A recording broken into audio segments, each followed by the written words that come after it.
Okay, I can see how this is going to go. This is my third time starting today.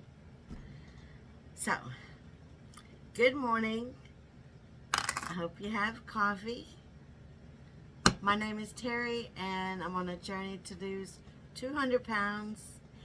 And so far, I've lost 71 something. 71.9 pounds, almost 72 pounds. So, it's going.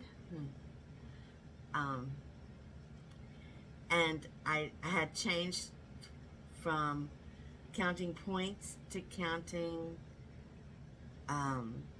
being in a calorie deficit. And the first week and a half, I didn't lose anything. The second week and a half, the second week or so, I think I lost like 0.9 or 0.4, something like that. And now, back up to losing a pound a week, even though I'm eating between 16 and 1800 calories a day, like way more than I had counting points. But I'm working out 4 days a week. So I guess that's the difference. I wasn't eating enough. I wasn't getting enough protein, and I do balance between carbs and fats, good carbs, and protein. But I wasn't eating enough, period. I was adding my calories and points, and I was only getting like between 12 and 1400 calories a day. I added up for like 2 weeks. And so now I still track. Well, I quit for the last couple of days, but I had been tracking both my calories and my points. And now that I have been on a calorie deficit, when I put it in the point tracker, yeah, I'm over my points every single day. And beyond the weeklies, beyond all that. So, yeah, it looks, if you were looking at my points tracker, I would have no weeklies, and I would be over my points every day. That should mentally reflect that I'm not going to lose any weight. If anything, I'm going to gain, or at the very least, stay the same. Which is not the case, because I'm losing. I lost a pound last week, and I lost 0.9 the week before that on the calorie deficit. So it takes your BMR, your, I don't know what, your resting metabolic rate, and calculates that. So you have your resting rate, which is how many calories, if you're not exercising, doing that, just doing what you do, and pretty much sedentary or light activity. And so you have that as your resting rate. So I have to look that up. I always forget those big words because it doesn't matter to me. Anyway, so that is your resting rate, that calorie right there. So if you want to lose a pound a week, you have to lose like 500 calories a day from that. And if you want to lose 2 pounds a week, you have to take 1,000 calories away from that deficit. So if you're going to lose, okay, just say it was 2470, 2479.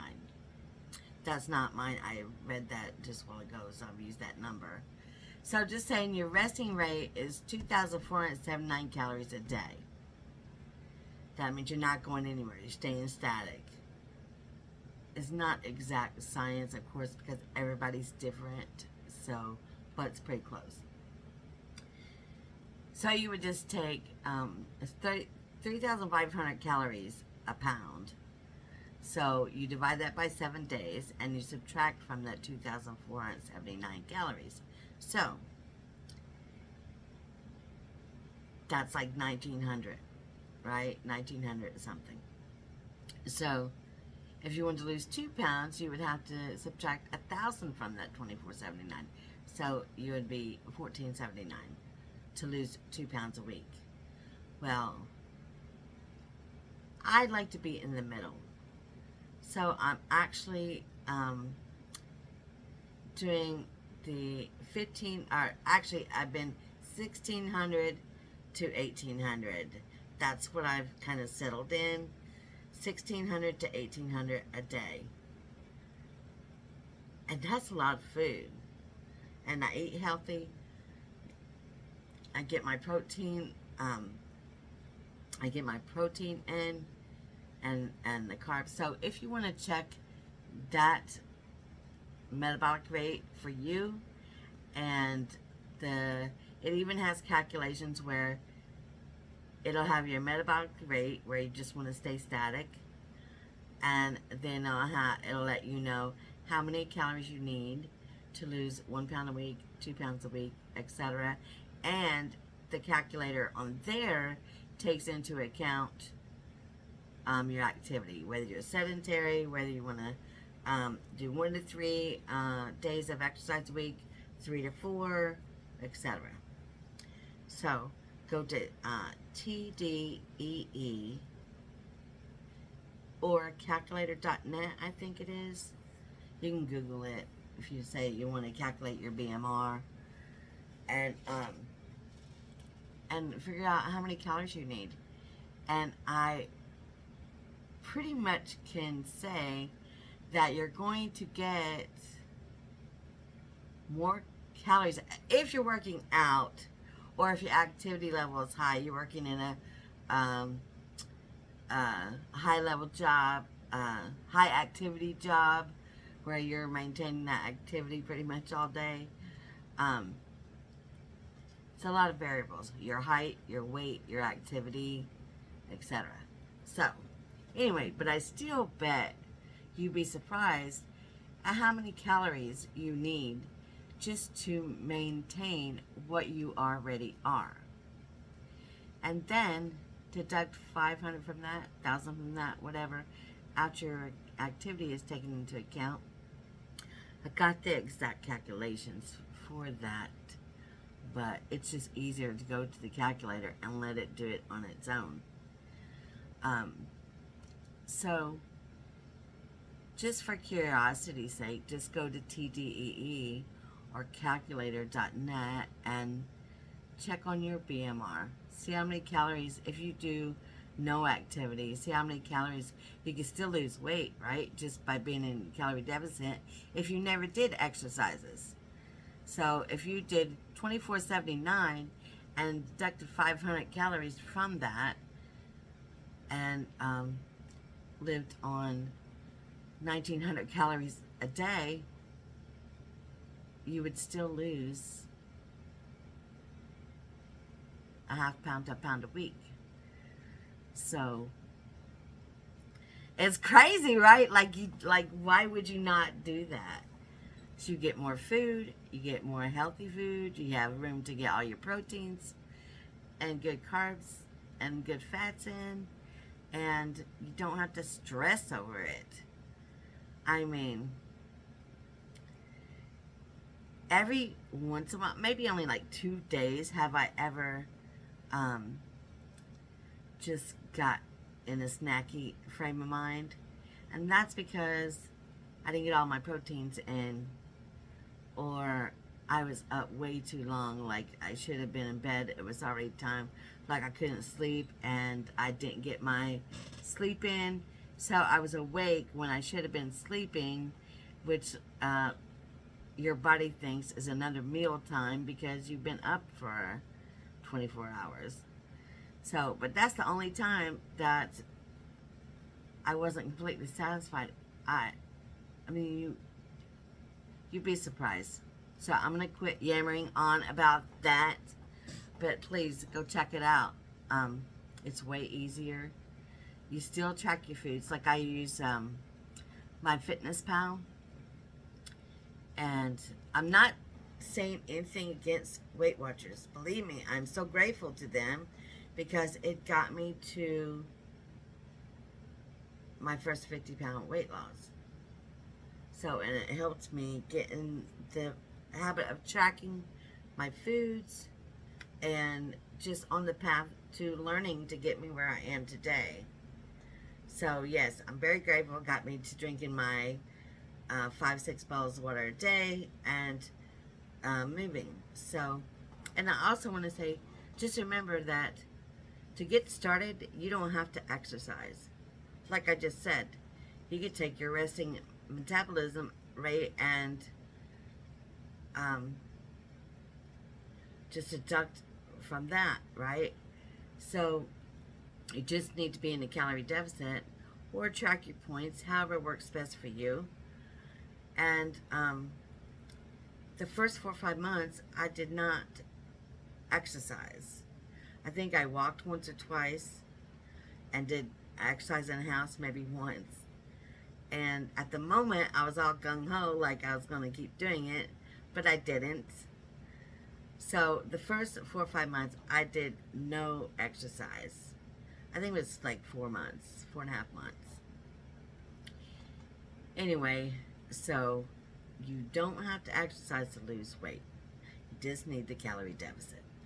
And once I had lost those 50, 60 pounds, probably 50 pounds, I guess. So once I had lost that, then I wanted more. I wanted to start getting healthy and getting mobile and building lean muscle and just being stable when I walk and building my leg muscles to help my knees and my feet. And because I had such trouble with my knees, as you all know who follow me. Anyway, so when I started wanting that, then my neighbor mentioned the gym, and we started going to the gym and have not turned back. Fell in love with it, and yeah, I thought I was terrified the first day, but once you get in there and you're learning everything and you're learning how to move again and exercise again, believe me, you do not think about anybody else in that gym. Like, I literally do not even, I'm just now getting to the point where I will smile and say hello to other gym goers that I recognize that go all the time, because I was so focused on just not breaking my neck for one, not injuring myself and trying to use proper form that I learned on YouTube, and just doing it.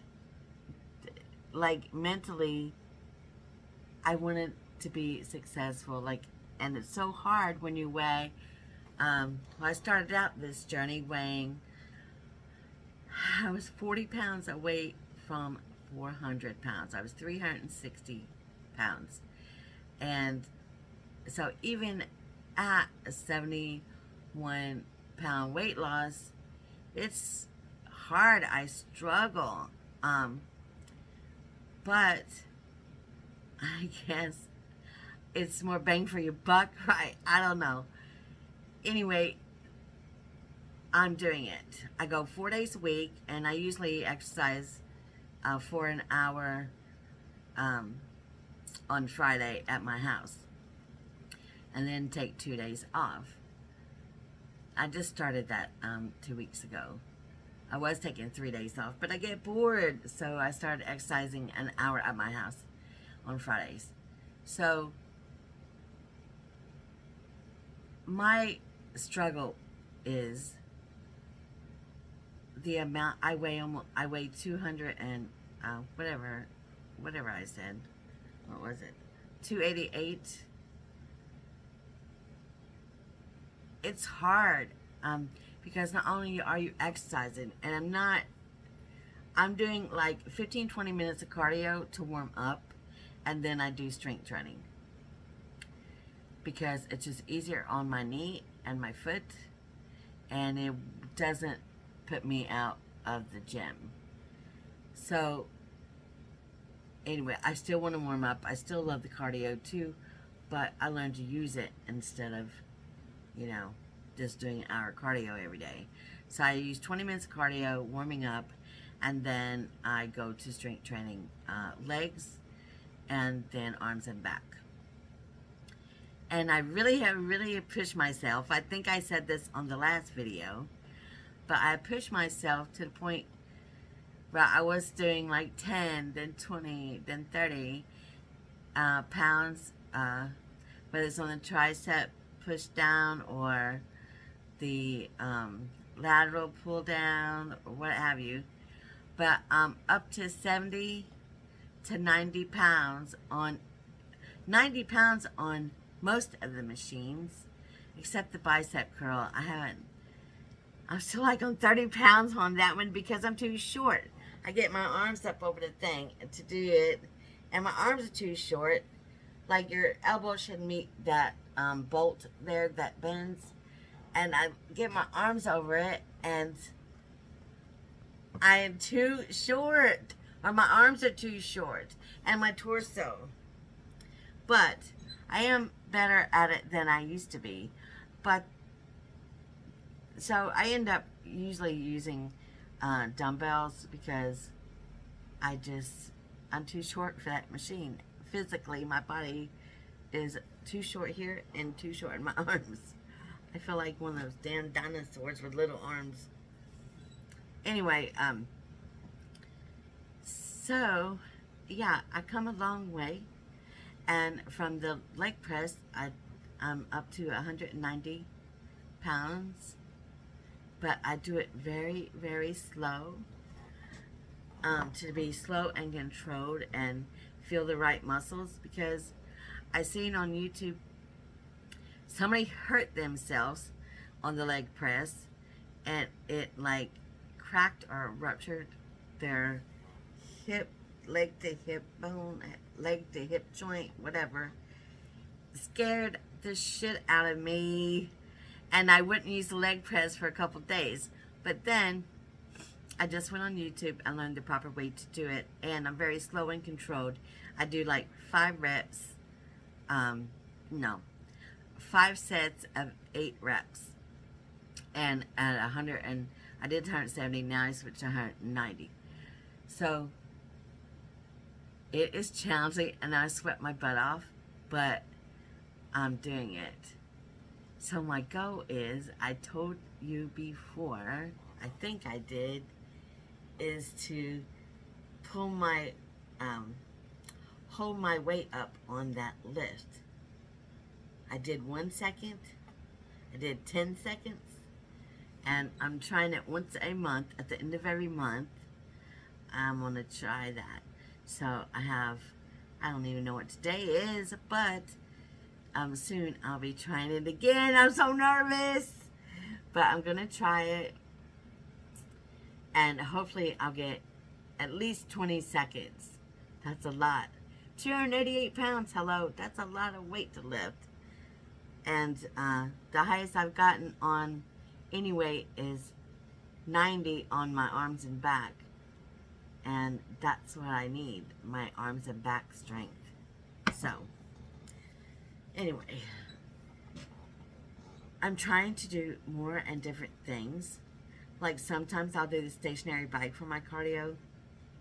Sometimes I'll go in the back and do my HasFit app and do warm-ups and legs and abs, balance exercises, things like that. But no matter what it is, I'm exhausted when I leave. I mean, literally, like, sometimes my legs are shaky or, you know, I'm sweating my ass off, and I just want to sit down. I always like the arms and back machines because I get to sit down. But then I start that, and if you really push yourself, it will wear you out. So I started by the rule, is if you can lift 6 to 8 reps easily, then you're not lifting enough. So up your weights. So I've been doing that. If I can do 3 sets of 8 easily,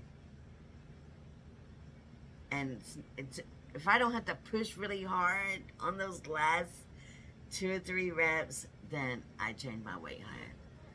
And it's working. And not worried about getting too bulky and none of that shit. I've studied enough and watched enough women on YouTube working out that have been working out for a couple years. And so that's how I'm learning. So remember, you don't have to go to the gym or even exercise to lose weight. You just need a calorie deficit. If you do decide to exercise, you can walk, you can do home exercises, you can go to the gym. I do all of that. So you can pick and choose what you like to do. Because what I did learn is if you love it, you'll do it. If you hate every day or dread every single day, you're not going to stick to it. I know, or I won't. I know, I'm not going to wake up every morning dreading life that I have to go do something. I just won't do it. I know myself too well. It ain't going to happen. So, find an activity you love. My friend started Zumba class. She goes to Zumba 3 nights a week. Loves it. She does a little strength training, but mostly Zumba. And, or she'll take classes in the, a couple times a week and to do Zumba a couple times a week. Whatever you have fun with, whatever you enjoy. If it's just walking, just walk, just move.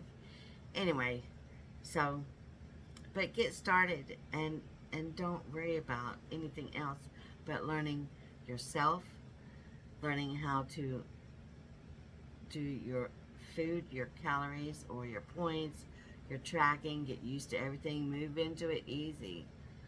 Slow wins the race.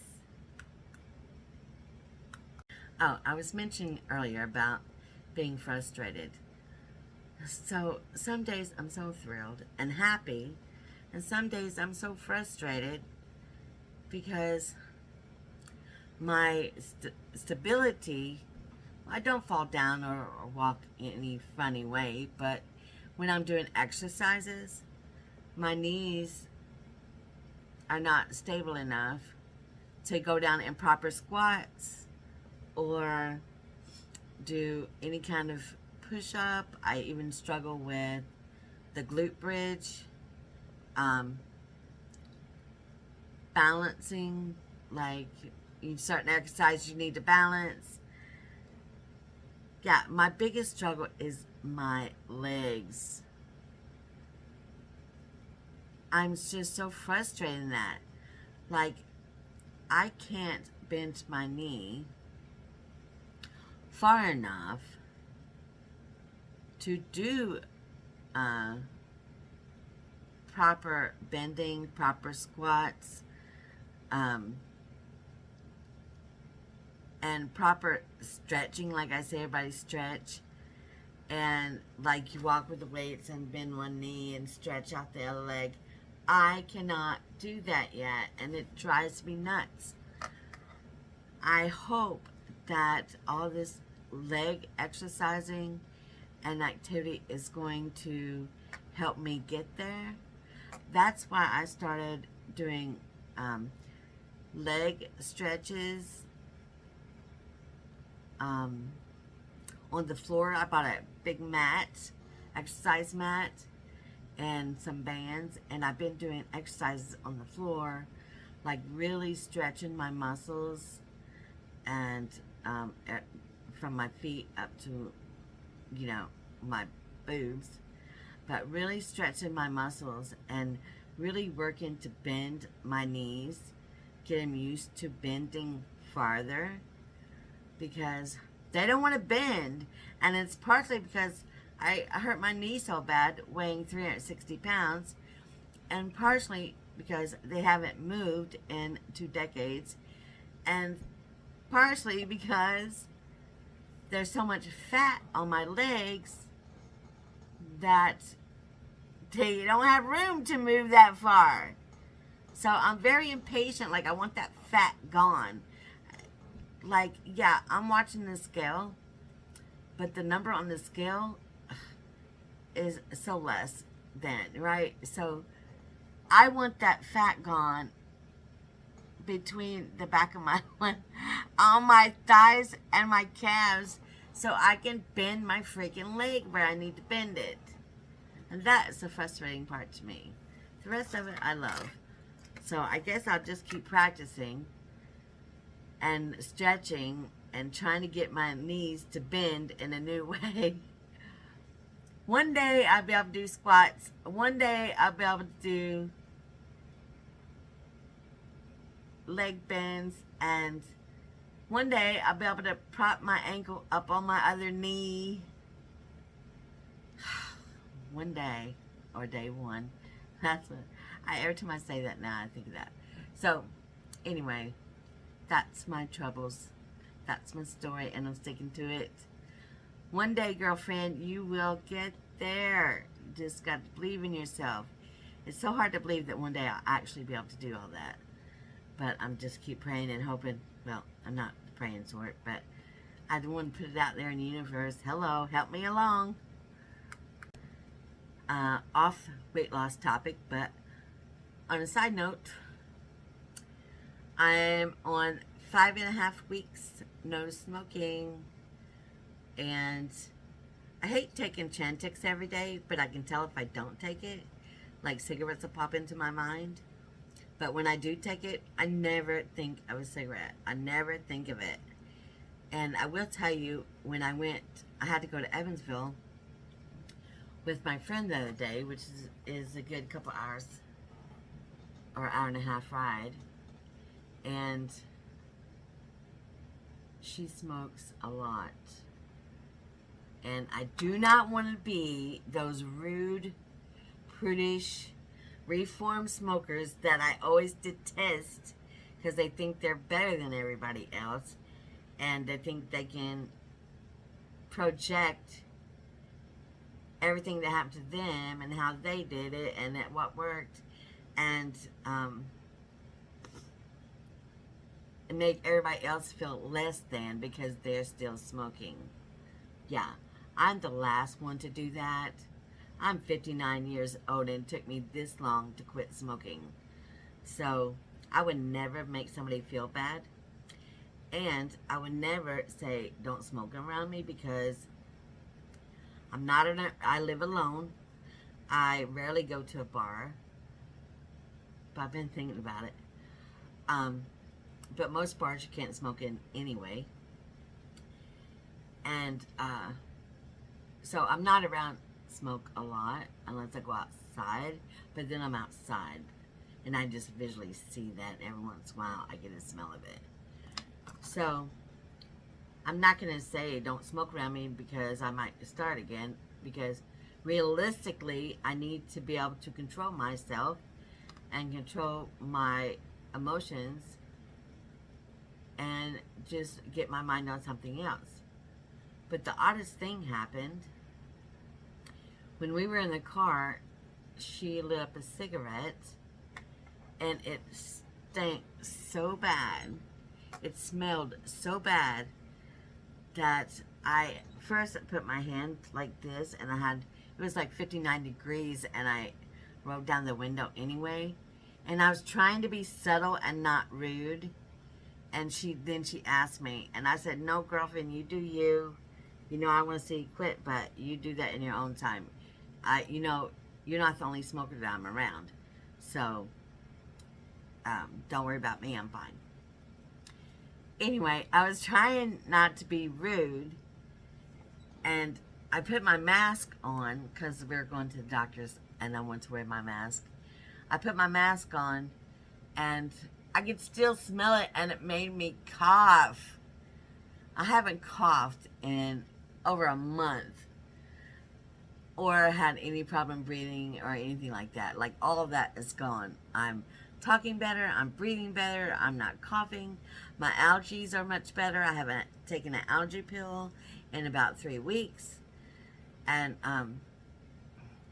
but yeah, it smelled so bad, and the smoke smell was so strong that actually made me go like that, and I was just like trying to slow it down, like, anyway, finally I just kind of turned my head, like, so it's fully facing the window, and yeah, I thought this is going to be a long 1.5 hour ride, and I might think twice next time before I go on any long trips with a smoker.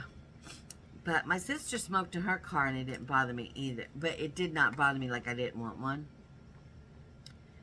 But it did not sneak. It did not stink or make me cough, because we always have all the windows down anyway. And her car, she keeps like brand new fresh. Anyway, I don't know. It was just really weird. I never had that reaction. And all the times I've tried to quit, which is several, I've never had that reaction.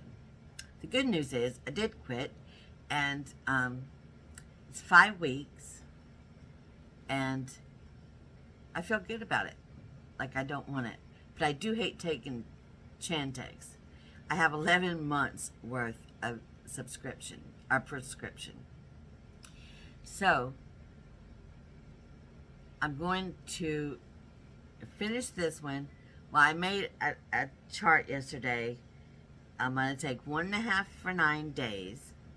And then I'm going to take a half one twice a day for 10 days. And then I'm going to take a half of one, just one half of one, for 10 days. And see how I feel. I'm going to try to wean myself off of that. And that'll put me out for another month, 4 weeks. So I'm hoping at the end of the next 4 weeks, I'll be done with Chantix. I am going to refill that bottle though, since I have 11 refills, and just keep it on hand in case I get any weird, start thinking about it a lot, things like that. And then I'll start taking like half a pill a day and see how that is. Anyway, so I just want to throw that in there because I know many of you were cheering me on to quit smoking. So I have quit, and it's a little over 5 weeks. So I've been thinking about, as I watch YouTube and Instagram, I've been watching so many people heal their food issues, food addictions, food disorders, and I've also been seeing so many of those people digging back in their past and a lot of trauma. Not for everyone, but for most of them. A lot of trauma, drama, tragic things, and they just figure out why they do what they do. Is there something in their past? Usually there is. And, you know, they seek therapy and figure out what's going in their mind, things that they didn't even understand. And I get that. But it just seems like they're going through their whole past, unpacking everything, and figuring out what the hell went wrong. Well, I appreciate that, and I understand that. I get it. But for me personally, girl, I wouldn't even know where to start unpacking that shit. Like, I don't even want to remember most of it. And I don't want to dig all that shit up. And I do believe some of our behaviors, well, our behaviors are learned. Of course, you're born not knowing anything. And so behaviors are learned and drilled in through family and culture, society, and the whole nine. But I also To me, I don't want to live in the past. I don't want to remember that shit. Why would I want to remember that shit? Yeah, I'm pretty sure a lot of that helped get me where I am. But that other half of it was my bad choices and my bad behaviors of my own. But to me, I want to move forward. I'm learning so much about my own behavior and my own choices and my own responsibilities. Those are mine, and I cherish that. Like, my siblings and I, we were always proud of the fact that we broke the cycle, the bad cycle from my mom's mom, my grandparents, my dad, just on through. It was horrible, horrible stuff. And our lives weren't any better when we were kids. So me and my siblings, we've talked about several times, and we are proud of how we raised our kids. Well, I didn't have kids, but I had lots of nieces and nephews. We're proud of breaking that nasty, angry, cruel cycle, because we decided that if this is going to be our life, we're going to live it our way. So any bad choices, any bad crap that I went through, I did it on my own. It was my choice. And as it is my choice now to change that, to change my eating patterns, to stop binge eating, to start exercising. And I just had to get to a point where I truly understood it all, and I scared myself by not feeling like I had a life to live, and didn't care much whether I went on or not. But my point is that I don't want to live in the past. I don't want to bring all that crap up. I don't live by that, and I don't deal with that because it is in the past. Forgive and forget. I have forgiven people in my life, and I speak to them to this day, and I love them. I try to understand their place and space back in their time when they were growing up, and what they went through and what made them who they were. But I also put the responsibility on them too for just letting it ride and slide and going and being that way, because you do have a choice. Most people do have a choice, and my choice is to move on. Right or wrong, that's the way I am. You will not hear me. I don't think you will. As of right now, I don't think you'll hear me unpacking that crap, because I don't feel that it's going to change who I am or my journey. I've forgiven those people, and I've put the past behind me a long time ago.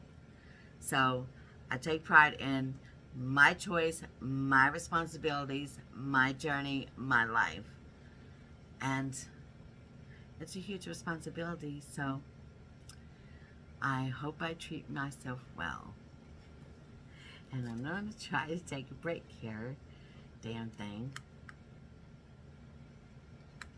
Last thing I'm going to talk about, I think it's the last thing, is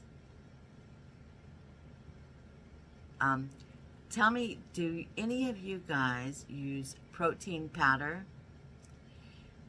And what kind do you use?